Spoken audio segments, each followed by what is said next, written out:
to another interesting video, that is early investigations to track COVID-19 infection. మనం చూస్తున్నాం ప్రపంచం అంతా చాలా విపత్కర పరిస్థితుల్లో ఉంది, చాలా డేంజరస్ సిచ్యువేషన్లో ఉంది. ఎవరు ఎప్పుడు చనిపోతారో ఎవరికి తెలియని పరిస్థితిలో ఉంది. ఇంత ప్యానిక్ సిచ్యువేషన్ ఈ కరోనా వైరస్ క్రియేట్ చేసింది ప్రపంచం మొత్తం. కానీ మానవుడు దానికన్నా ఆ కరోనా కన్నా చాలా strong. So with his strength is going to overcome the corona pandemic situation. ఈ పాండమిక్ సిచ్యువేషన్లో కొంత medical information that is related to corona virus diagnostic టెస్ట్లు సంబంధించిన ఇన్ఫర్మేషన్ తీసుకుంటే, సో ఆ నాలెడ్జ్ అనేది మనం ఫెసిలిటీస్ అంటే మనకి హాస్పిటలైజ్డ్ కావాలా లేదంటే హోమ్ ఐసోలేషన్తో కొన్ని ఇన్వెస్టిగేషన్స్ అంటే కొన్ని పారామీటర్స్ డయాగ్నోస్టిక్ పారామీటర్స్ మనం టెస్ట్లు చేయించి మనం హోమ్ ఐసోలేషన్లో ఉండాలా లేదంటే హాస్పిటలైజ్ కావాలా, ఆక్సిజన్ సపోర్ట్ కావాలా లేదంటే వెంటిలేషన్ సపోర్ట్ కావాలా అనే విషయాన్ని మనం తెలుసుకోవచ్చు. ఈ కోవిడ్ బేసిక్ ఇన్వెస్టిగేషన్స్ ఏంటంటే రెండు రకాలు ఉన్నాయి. ఒకటి active viral infection,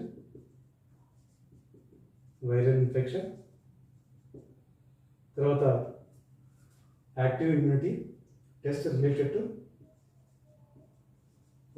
to active immunity. తర్వాత the tests that are related to the pathological condition of the viral infection. So viral ఇన్ఫెక్షన్లో ద ఇంటెన్సిటీ ఆఫ్ పెథాలజీ అంటే ఈ వైరస్ కాజ్ చేసే ఈ పెథాలజికల్ చేంజెస్ని ఎస్టిమేట్ చేయడం కోసం కొన్ని పారామీటర్స్ ఉన్నాయి. అవి ఏంటంటే సివిపి,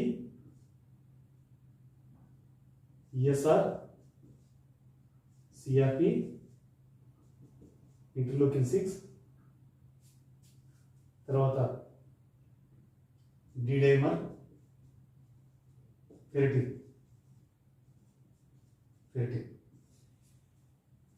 ఈ మొదటి క్లాస్ ఆఫ్ టెస్ట్లు రెండు రకాలు ఉన్నాయి. ఒకటి ఏంటంటే ఆర్టీపీసీఆర్,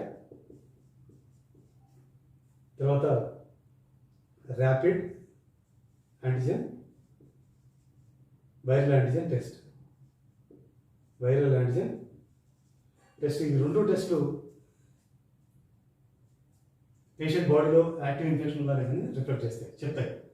సో ఆర్టీపీసీఆర్ ఏం చేస్తారంటే వైరల్ జీనోమ్ని ఐడెంటిఫై చేసి క్వాంటిఫై చేస్తారు. ఇక్కడ ర్యాపిడ్ యాంటిజెన్ టెస్ట్లో ఇది వైరస్ ఇట్లా ఉంటుంది, వైరస్ మీద మెంబ్రేన్ ప్రోటీన్ ఉంటుంది, that is nothing but A spike. ఈ మనకి హ్యూమన్ లంగ్స్ అనేది బైండ్ అవడానికి ఈ స్పైక్స్ చాలా ఇంపార్టెంట్ రోల్ ప్లే చేస్తాయి. సో ఈ ప్రోటీన్ ఉందా లేదా, ఉంటే దానికి సంబంధించిన యాంటీబాడీస్తో బైండ్ చేసి this is one of the basic ELISA method in which antibodies are coated in the strip. So when the patient sample nasal swab ఈ మనకి జెల్లో పాస్ చేసినప్పుడు యాంటీబాడీస్ ఇక్కడ ఈ యాంటీబాడీ కోట్స్ ఉంది కదా, కోటెడ్ యాంటీబాడీస్ ఉంది కదా, ఈ coated antibodies will bind to running antigen. So ఎప్పుడైతే జెల్లో రన్ అవుతారో మన స్వాబ్ ఎప్పుడైతే జెల్లో రన్ చేసినప్పుడు మన స్వాబ్లో ఉన్న వైరల్ పార్టికల్స్ ఉన్న ఈ స్పైక్ ప్రోటీన్తో బైండ్ అయ్యి సో కలర్ ఇండికేట్ చేసింది. సో ఇలా ర్యాపిడ్ యాంటిజెన్ టెస్ట్. ఇది ఆర్టీపీసీఆర్ వైరల్ ఆర్ఎన్ఏని పొలిమరైజ్ చేసి వైరల్ ఆర్ఎన్ఏ కాపీస్ని రెప్లికేట్ చేసి సో వైరల్ లోడ్ ఎట్లా ఉందనేది చెప్తారు. ఆర్టీపీసీఆర్ అనేది మోర్ దెన్ 90% యాక్యురసీ ఉంటుంది, దీనికైతే 60 to 70% యాక్యురసీ ఉంటుంది. సో జనరల్గా ఏంటంటే ఈ పానిక్ సిచ్యువేషన్లో ఆర్టీపీసీఆర్ టెస్ట్ రిజల్ట్ రావడం కోసం కానీ నియర్లీ 72 hours పట్టేసింది, 3 days పడుతుంది. సో 3 days ఈ పానిక్ కండిషన్స్తో ఈ భయానక వాతావరణంతో మనం ఎదురు చూడడం అనేది చాలా కష్టం. So it is better to go for rapid antigen. That అన్ని గవర్నమెంట్ హాస్పిటల్లో మనకి అవైలబుల్ ఉంది rapid antigen test. So PCR కూడా ఆల్మోస్ట్ అడ్వాన్స్ ల్యాబ్స్లో అన్నింటిలో ఉంది. So the cost is around, అంటే different diagnostic labs price variation ఉంది, చాలా అబ్నార్మల్ వేరియేషన్ ఉంది. It is very sad scenario. ఈ జనరల్ ఏంటంటే మినిమం 500 నుంచి 850 లేదంటే 800 వరకు, 800 or 850 వరకు రీజనబుల్. కానీ so many diagnostic labs correcting voraciously చాలా ఇల్లీగల్గా, చాలా అక్రమంగా వసూలు చేస్తున్నాయి. So they have to realise. ఇక్కడ ర్యాపిడ్ యాంటిజెన్ టెస్ట్ వచ్చేసరికి మ్యాక్సిమం 500 to 600 వరకు ఉండొచ్చు. సెకండ్ టైప్ ఆఫ్ టెస్ట్ ఏంటంటే ఇవి inflammatory markers. Virus the pathological స్టేట్ని రిఫ్లెక్ట్ చేస్తాయి.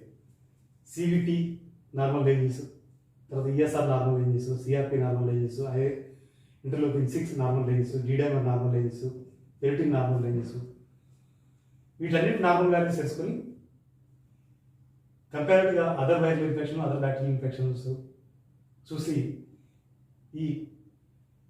దీస్ 2 గ్రూప్స్ని కరోనా వైరల్ ఇన్ఫెక్షన్తో కంపేర్ చేసినప్పుడు చాలా ఎక్సెసివ్గా రియాక్ట్ అవుతుంది. ఇమ్యూన్ సిస్టమ్ అనేది చాలా ఎక్సెసివ్గా రియాక్ట్ అవుతుంది.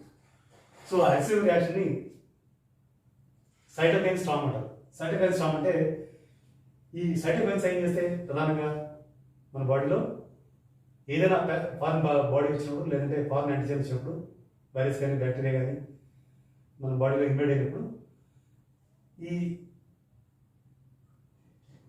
అంటే ఫిజియలాజికల్ బ్యారియర్స్ ఏం చేస్తాయంటే ఆ ఫారెన్ బాడీతో బైండ్ అయ్యి సో ఒక ఇన్ఫ్లమేటరీ కండిషన్ని క్రియేట్ చేసి so that they will draw the attention of all blood cells in which the area the bacteria or virus invade. So మొత్తం ఎక్కడైతే ఈ బ్యాక్టీరియా ఆర్ వైరస్ ఇన్ఫెక్ట్ అయితే ఆ ఏరియా మీద మొత్తం బ్లడ్ సెల్స్ ఫోకస్ మొత్తం తెచ్చుకుంది. సో ఇట్లా డైవ్ చేస్తాయి. సో దీన్నే సైటోకైన్ స్టార్మ్ అంటారు. ఇప్పటి వరకు చాలా వైరస్ స్టడీ చేసాం, కానీ టిపికల్గా ఈ వైరస్లో, కోవిడ్ ఇన్ఫెక్షన్లో, కరోనా వైరస్ ఇన్ఫెక్షన్లో సైటోకైన్ స్టార్మ్ అనేది చాలా ఎక్సెసివ్గా కనిపిస్తుంది. ఇమ్యూలాజికల్ రియాక్షన్ హైపర్ రియాక్షన్ ఎక్కువగా ఉంటుంది. సో తద్వారా ఈ సైటోకైన్ ఎక్సెసివ్గా రిలీజ్ అవుతాయి. దీన్నే ఒక ఇన్ఫ్లమేటరీ మార్కర్స్, అంటే వాపును ప్రేరేపించే మాలిక్యూల్స్ తుఫాన్ ఉంటుంది. అంటే తెలుగులో చెప్పాలంటే సైటోకైన్ స్టార్మ్ అంటే ఈ వాపును అగ్రివేట్ చేసే, అంటే పెంచే మాలిక్యూల్స్ ఉధృతంగా రిలీజ్ అవుతాయి సెల్స్ నుంచి. సో దీన్నే సైటోకైన్ స్టార్మ్ అంటారు. ఈ సైటోకైన్ స్టార్మ్ ఎందువల్ల వస్తుంది? ఈ ఇన్ఫ్లమేటరీ మార్కర్స్ రేజ్ అవడం వల్ల వస్తుంది. These are the inflammatory markers. కోవిడ్-19 ఇన్ఫెక్షన్లో inflammatory markers.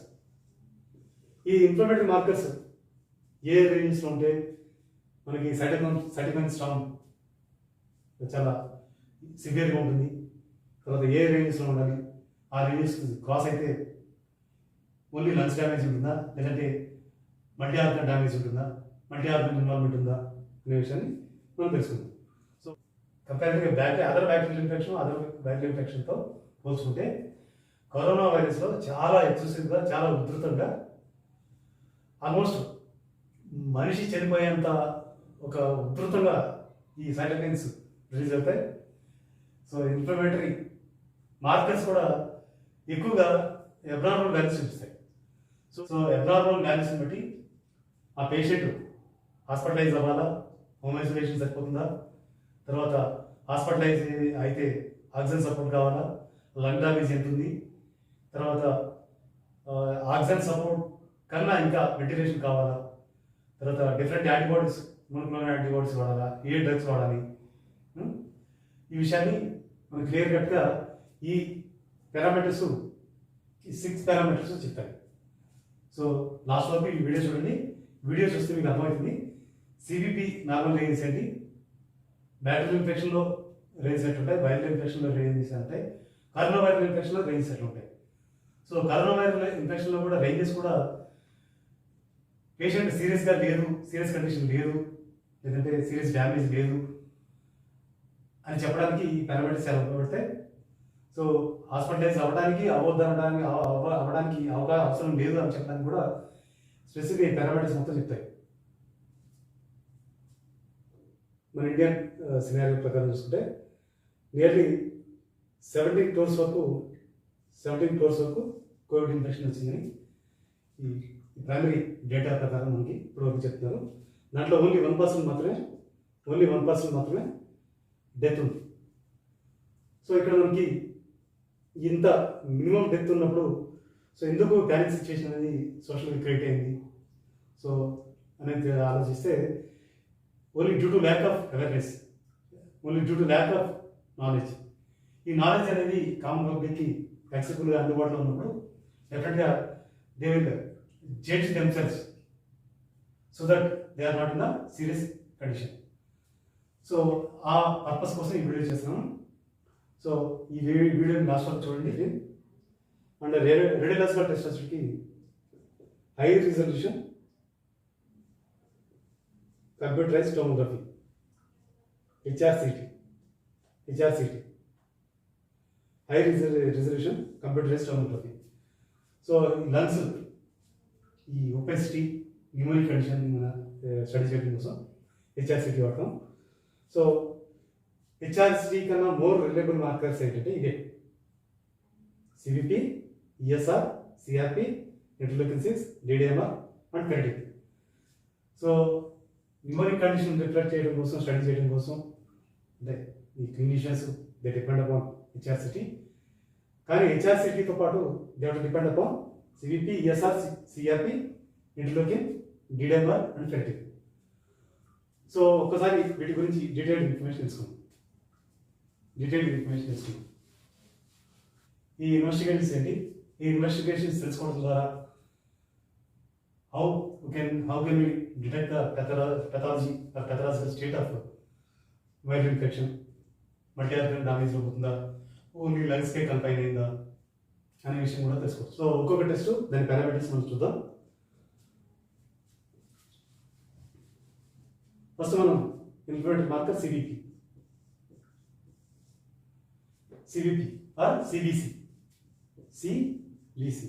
Complete blood cell count or complete blood picture. So రెండు ఒకటే. ఈ సిబిపి అనేది ఒక basic investigation that reflects the entire body state. మనకి బాడీలో nearly 94% of cells blood cells మాత్రమే ఉంటాయి. Remaining 6% up to 6% remaining cells ఉంటాయి. Muscle cells, nerve cells, astrocytes, తర్వాత ఈ జెర్మినల్ సెల్స్, ఎథికల్ సెల్స్ ఓన్లీ 6% ఉంటాయి.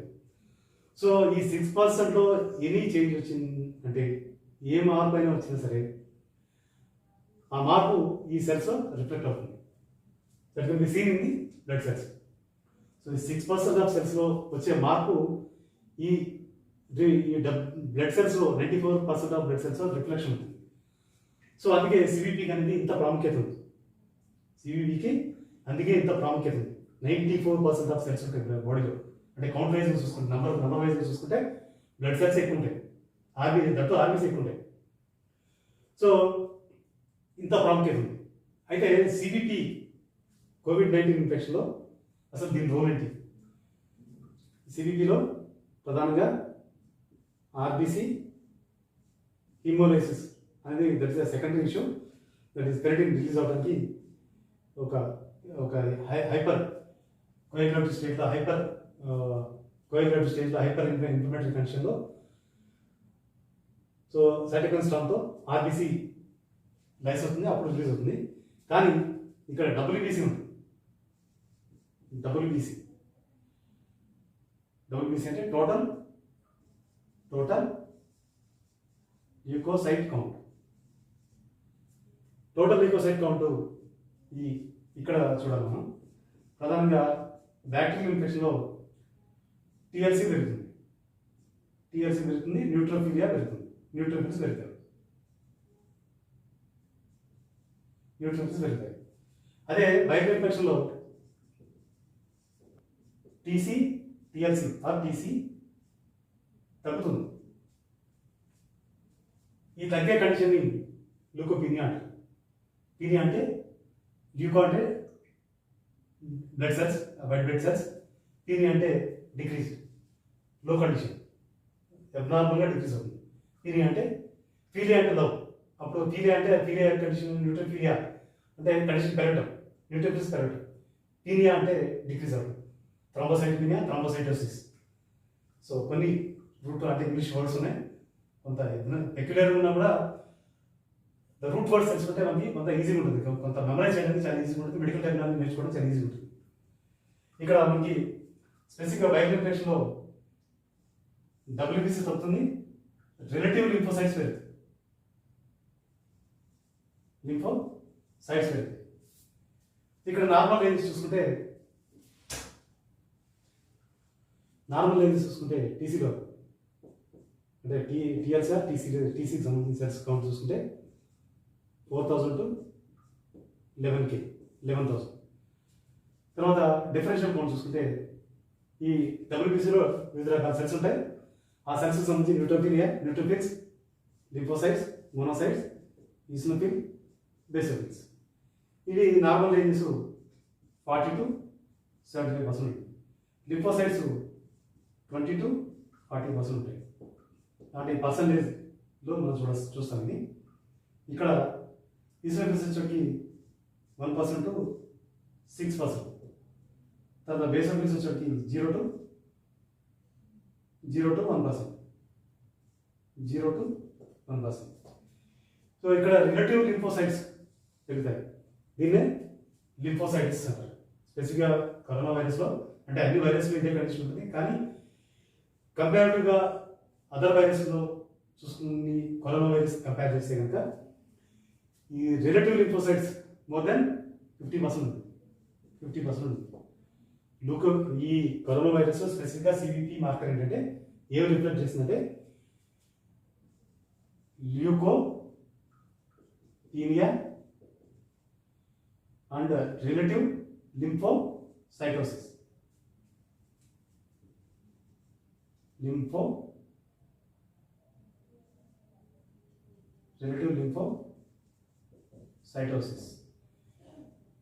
Cytosis, that is an abnormal condition. Osis, lymphocytes అంటే తెల్ల రక్త కణాల్లో ఇది ఒక రకం లింఫోసైట్స్ అని. సో ఈ స్పెసిఫిక్గా ఈ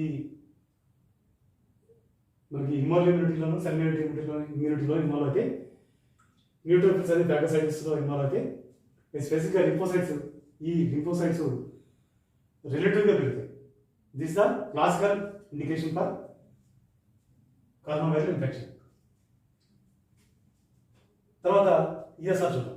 కోవిడ్ ఇన్ఫెక్షన్లో మనం 30 mm/h కన్నా తక్కువ ఉంటే కనుక we are in safe zone. So ఈ 30 mm కన్నా ఎక్కువ ఉంటే కనుక డెఫినెట్గా వీఆర్ ఇన్ కొంచెం రిస్క్ జోన్లో ఉన్నట్టు లెక్క. ఎరిథ్రోసైట్ సెగ్మెంటేషన్, ఎరిథ్రోసైట్ ఈఎస్ఆర్ అంటే ఎరిథ్రోసైట్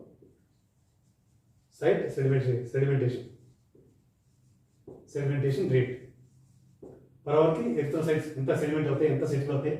మనం ఒక స్టాండ్సింగ్ ట్యూబ్లో మనం హోల్ బ్లడ్ మనం లోడ్ చేసి పెట్టినప్పుడు హెమోటోక్రైట్ వాల్యూ ఎంత వస్తుంది, తర్వాత ఎంత ఆర్బీసీ ఫ్రాక్చర్ వాల్యూమ్ ఎంత మనకి రీడింగ్ వచ్చి చూపిస్తుంది అనే దాని మీద ఈఎస్ఆర్ మీద ఆధారపడుతుంది. Next marker CRP. This the inflammatory protein that is produced by liver.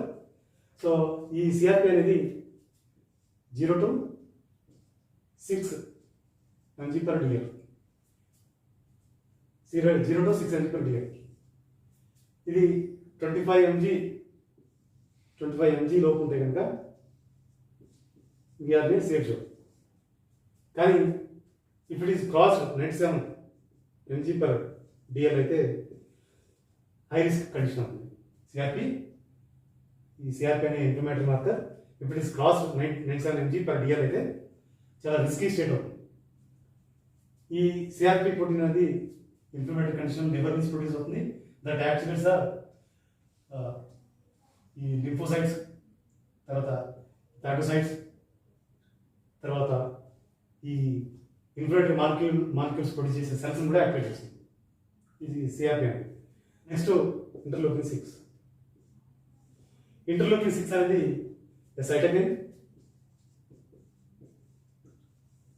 Cytokine produce by different types of blood cells, mast cells, phagocytes. So ఇది స్పెసిఫిక్గా ఏంటంటే లంగ్ ఇన్ఫెక్షన్ కానీ లేదంటే కిడ్నీ ఇన్ఫెక్షన్లో కానీ ప్రిడామినెంట్గా కనిపిస్తుంది. ఈ వైరస్ ఇన్ఫెక్షన్లో చాలా ఎక్సెసివ్గా కనిపిస్తుంది. దట్ ఈస్ అబౌట్ 80 picograms ఉంటే కనుక, picograms per ml ఉంటే కనుక very high risk condition. So డెఫినెట్గా మనకి సిఆర్పిని తర్వాత ఈ ఇంటర్లోకిన్ 6ని రిలేటివ్గా చూసినప్పుడు 97 mg/dl నుండి 80 picograms per ml నుండి ఉంటే కనుక ఈ కండిషన్ చాలా dangerous condition. They need oxygen support, even ventilator support కూడా అవసరం అవుతుంది. సో ఈ మార్కర్స్ మనం చూసినప్పుడు మనకు ఒక ఐడియా వస్తుంది. అపార్ట్ ఫ్రమ్ ఈ హాస్పిటల్ అడ్మినిస్ట్రేషన్ కాకుండా ఈ మార్కర్స్ కనుక ఇన్ఫ్లమేటరీ మార్కర్స్ కనుక ఇంటర్లోకిన్ మాలిక్యూల్స్ రిలేటివ్గా పెరగటాన్ని బట్టి మనకి ఓన్లీ లంగ్స్ ఇన్వాల్వ్ అయ్యా లేదంటే అదర్ ఆర్గన్స్ ఇన్వాల్వ్ అయ్యా కూడా తెలుస్తుంది. సో రిలేటివ్గా చూసుకుంటే మనం ఇందాక చూసాం కదా, ఈ CRP and IL-6. CRP value వచ్చేకి 97 mg/dl ఉండి తర్వాత 80 picograms/dl ఉంటే డెఫినెట్గా this is very serious condition. This inflammatory condition that goes beyond lungs. So other organs కూడా ఇన్వాల్వ్ అవుతాయి. ఈ డ్యామేజ్లో అదర్ ఆర్గన్స్ కూడా ఇన్వాల్వ్ అవుతాయి. సో డైమర్ నార్మల్గా ఏంటంటే up to 500 nanograms per dl. ఇది ఎప్పుడు ప్రొడ్యూస్ అవుతుంది? డైమర్ అంటే ఫైబ్రిన్ అనేది ఏ కోయాగులేటెడ్ protein that converts into fibrinogen.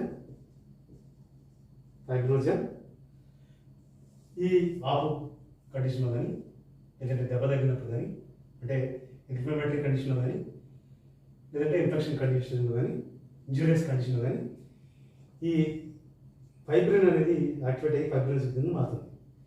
ఈ ఫైబ్రినోజన్ కింద మారిన ప్రోటీన్ ఇవి మళ్ళీ డైజెస్ట్ అయ్యి నార్మల్ వస్తాయి. సో ఈ డైజెస్ట్ అయిన ఈ ఫైబ్రినోజన్ డైజెస్ట్ అయిన ఎండ్ ప్రొడక్టే ఫైనల్ ప్రొడక్టే డైమర్. సో ఈ డైమర్ ఎప్పుడు hyper coagulatory condition, hyper inflammatory condition కోవిడ్లో ఎక్కువ కాబట్టి సో ఇది కూడా వన్ ఆఫ్ ద మార్కెట్ కింద కన్సిడర్ చేస్తున్నారు. If it is goes beyond twice అంటే 1000 nanograms దగ్గరగా పోతే కనుక అది కొంచెం సీరియస్గా మనం చూడాలి. 1000 nanograms దగ్గరగా పోతే కనుక మనం సీరియస్ చూడాలి. తర్వాత ఇంకో ఇంపార్టెంట్ మార్కర్ ఏంటంటే ఇన్ఫ్లమేటరీ మార్కర్ ఏంటంటే కోవిడ్లో ఫెరిటిన్ అనే molecule this is iron molecule that is present in RBC that helps in transport of oxygen and carbon dioxide from tissues to lungs to tissues. So ఈ ఎప్పుడైతే hyper inflammatory reaction flare అవుతుందో so cytokine Storm ఎప్పుడైతే start అవుతుందో ఇంకా దీన్ని cytokine Storm అని ఎందుకంటే ఒక మన బాడీలో వాపులు పెంచే పదార్థాలు అంటే మన బ్లడ్ సెల్స్ నుంచి రిలీజ్ అవుతాయి. అవి చాలా ఎగ్జెసివ్గా చాలా ఉధృతంగా రిలీజ్ అవుతాయి. అందుకే సైటోకైన్ స్టార్మ్ అన్నారు. తుఫాన్ అంటారు సైటోకైన్. ఈ మన వాపులు పెంచే పదార్థాల తుఫాన్ అంటారు. తెలుగులో చెప్పాలంటే సైటోకైన్ స్టార్మ్ అంటే వాపులు పెంచే 16 ద్వారా తుఫాన్. సో అది ఎక్కడ మీ రెస్ట్ ఆఫ్ ద వైరసెస్లో కానీ బ్యాక్టీరియల్ ఇన్ఫెక్షన్స్లో కానీ ఇంత ఇంటెన్స్గా ఇంత అబ్రప్ట్గా ఎక్సెసివ్గా రియాక్ట్ అయిన సందర్భాలు లేవు. ఓన్లీ కరోనా వైరస్లో మాత్రమే స్పెసిఫిక్ ఈ టర్మ్ ఎక్సెసివ్ వాడుతున్నారు, చాలా ఎక్స్టెన్సివ్ వాడుతున్నారు. Cytokine strong. సో ఈ ఫెరిటిన్ అనేది ఈ సైటోకైన్ స్ట్రాంగ్ ద్వారా ప్రో ఇన్ఫ్లమేటరీ మార్కర్ కింద మనం కన్సిడర్ చేస్తాం. సో ఎప్పుడైతే ఈ ఈ హైపర్ కోయాగులేషన్ స్టార్ట్ అవుతుందో, స్టేజ్ లీడ్ అవుతుందో, సో అక్కడ ఈ బ్లడ్ సెల్స్ అనేది రైస్ అవుతాయి, హ్యూమలైజ్ అవుతాయి. హ్యూమలైజ్ అయినప్పుడు హైపర్ ఫెరిటినీమియా అవుతుంది. సో ఈ మెడికల్ టర్మ్స్ అని మీరు చూడండి, కొన్ని వీడియోస్ చేస్తాను. So medical terms word, prefix, suffix ఇది ఎలా మనం నేర్చుకోవచ్చు. సో ఆ నేర్చుకుంటే మనం పర్మనెంట్గా ఎట్లా గుర్తుంటాయి అనే విషయాన్ని కింద డిస్క్రిప్షన్లో లింక్ ఇస్తాను. ఆ వీడియోస్ గురించి లింక్ ఇస్తాను, అది కూడా చూడండి. తర్వాత సిఆర్పి గురించి స్పెషల్ వీడియో చేశాను, ఆ వీడియో కూడా చూడండి. సో రెస్ట్ ఆఫ్ ఇన్ఫెక్షన్స్లో ఎట్లా ఉంటుంది, కరోనా వైరల్ ఇన్ఫెక్షన్ ఎట్లా ఉంటుంది అనేది డీటెయిల్గా డిస్కస్ చేద్దాం, ఈ వీడియోలో డిస్కస్ చేద్దాం. బట్ రెస్ట్ ఆఫ్ ద ఇన్ఫెక్షన్స్లో బ్యాక్టీరియల్ ఇన్ఫెక్షన్ కానీ అదర్ వైరల్ ఇన్ఫెక్షన్స్లో కానీ సిఆర్పి ఎట్లా ఉంటుంది, అదర్ ఇన్ఫ్లమేటరీ కండిషన్లో కానీ సిఆర్పి ఎట్లా ఉంటుందని ఆ వీడియోలో క్లియర్గా ఎక్స్ప్లెయిన్ చేశాను. సో ఆ వీడియో చూడండి. సో ఇక్కడ ఫెరిటిన్ ఇలా ఎక్స్ట్రీమ్గా రిలీజ్ అయ్యి this one of the marker. అసలు నార్మల్ ఎంతంటే ఫెరిటిన్ది 22 to 322 నానోగ్రామ్స్ పర్ ఎంఎల్.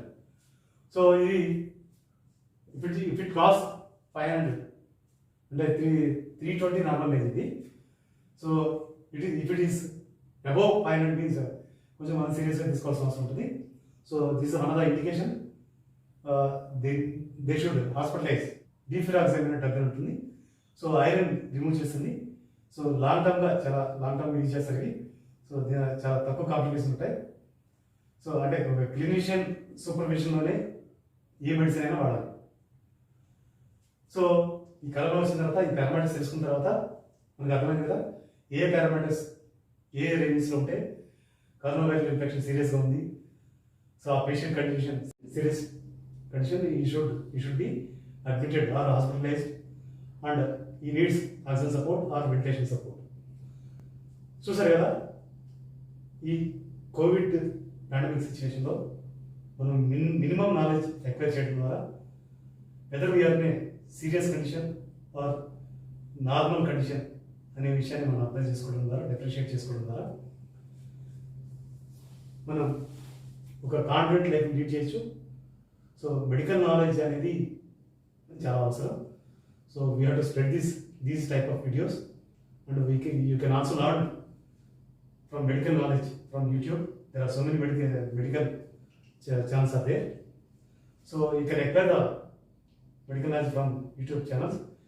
నేను స్పెసిఫిక్గా ఎందుకు తెలుగులో చేస్తానంటే, ఈ పాండమిక్ సిచ్యువేషన్లో అందరికీ ఈ మెడికల్ ఇన్ఫర్మేషన్ తెలియాలి, బేసిక్ ఇన్ఫర్మేషన్ తెలియాలి, వైరస్ ద్వారా వచ్చే కాంప్లికేషన్స్ ఏంటి అనే విషయం తెలుసుకోవడం ద్వారా, దానికి సంబంధించిన టెస్టులు ఏం టెస్టులు చేయాలి, ఏం టెస్టులు చేస్తే ఎంత రేంజ్లో ఉంటే మనం వీఆర్ సేఫ్ జోన్ అనే విషయం తెలుసుకుంటారనే ఉద్దేశంతో ఈ వీడియో చేశాను. సో ఈ వీడియోని మీరు లైక్ చేయండి, సబ్స్క్రైబ్ చేయండి, షేర్ చేయండి. సో ఇలాంటి వీడియోస్ కోసం ఆ పక్కన ఉన్న బెల్ ఐకాన్ హిట్ చేయండి. సో మీ సపోర్ట్తో I will do so many videos on medical science as well as biological science. Thank you.